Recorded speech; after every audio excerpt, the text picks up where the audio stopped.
Today we have school counsellor Michelle Scher joining me on the couch with SACAP to chat about a career in psychology and counselling. What is the difference between a psychologist and a counsellor? A psychologist is trained formally to assess, diagnose and treat mental disorders. And a counsellor comes from a more helping framework where they are engaging with clients to facilitate positive change. What type of jobs can one get with a psychology or counselling qualification? In a professional setting would be private practice for both. In both instances you can work as a counsellor in private practice and you can work as a psychologist in private practice. In the public health sector, in hospitals, in private clinics, at schools, with NGOs and in the corporate sector.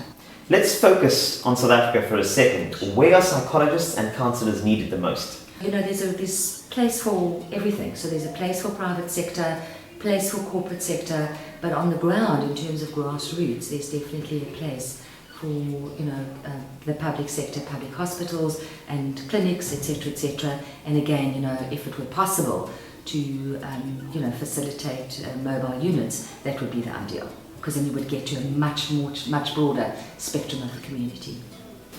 Do you really have to be a people's person to take on a field like psychology or counselling?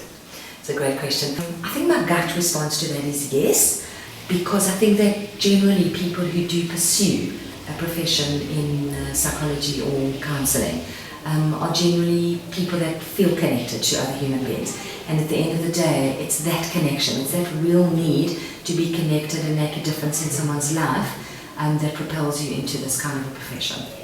Michelle, thank you so much for the information. We do appreciate you joining us on the couch at SACAP. Such a pleasure.